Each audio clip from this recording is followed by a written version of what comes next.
24 ঘন্টার মধ্যে দোয়া কবুলের 5টি সোনালী সময় রয়েছে, 5টি শ্রেষ্ঠ সময় রয়েছে যেই সময় দোয়া করলে দোয়া কবুল হয়। আমাদের ভিতরে অনেকেই আছে বলে, হুজুর দোয়া করছি দোয়া কবুল হচ্ছে না, অনেক দিন ধরে আল্লাহর কাছে কিছু চাচ্ছি কিন্তু পাচ্ছি না। দোয়া কবুলের কিছু সময় রয়েছে এবং দোয়া কবুলের কিছু শর্ত রয়েছে। যদি আপনি হারাম ইনকাম করেন, হারাম টাকার খাবার খান, তাহলে আপনার কোনো দোয়া আল্লাহ তাআলা অ্যাকসেপ্ট করবেন না, কবুল করবেন না। আপনাকে হালাল খেতে হবে। দোয়া কবুলের এক নাম্বার শর্ত হচ্ছে আকলুল হালাল। ইউর ইনকাম শুড বি হালাল, ইউর ফুড শুড বি হালাল, ইউর ড্রিঙ্ক শুড বি হালাল। আপনার অলওয়েজ হালাল হতে হবে। হারাম ভক্ষণ করলে আপনার কোনো দোয়া আল্লাহর কাছে কবুল হবে না। আপনি একিরের সাথে আল্লাহর কাছে দোয়া করবেন, হালাল খাবেন, আপনার দোয়া কবুল হবে। তবে অবশ্যই দোয়া কবুলের যে সময়গুলো রয়েছে সেই সময় আপনি দোয়া করবেন। নাম্বার 1, 24 ঘন্টার ভিতরে সবচেয়ে গুরুত্বপূর্ণ যে সময়টা সেটা হচ্ছে তাহাজ্জুদের সময়। আপনার দোয়া কবুল হচ্ছে না, আপনার সন্তান কথা শোনে না, মেয়ের বিয়ে হচ্ছে না, স্বামী কথা শোনে না, স্ত্রী পরকীয়া করে, অথবা ভিসা হচ্ছে না, বাহিরে যাবেন পাসপোর্টের সমস্যা হচ্ছে, যত ধরনের দোয়া আছে আপনি তাহাজ্জুদের সময় আল্লাহর কাছে করেন।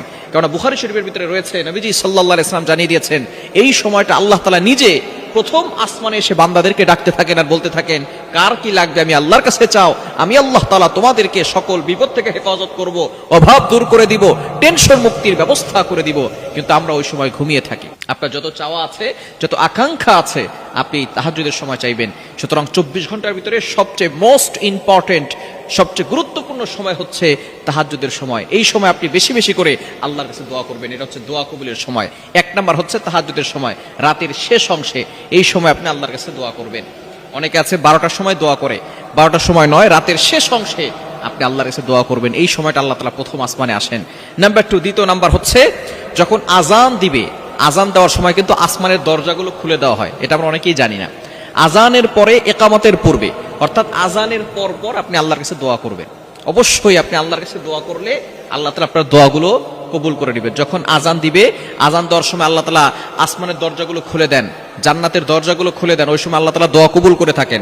সুতরাং পুরুষ যারা আমরা আছি তারা আমরা আজানের পরে মসজিদে ঢুকে ইকামতের আগে আল্লাহর কাছে দোয়া করতে পারি। নবীজি সাল্লাল্লাহু আলাইহি ওয়াসাল্লাম জানিয়ে দিয়েছেন, আদ-দুআউ লা ইউরাদ্দু বাইনাল আযানি ওয়াল ইকামা। আজান এবং ইকামতের মাঝখানে দোয়া করলে সেই দোয়া আল্লাহ তাআলা ফিরিয়ে দেন না।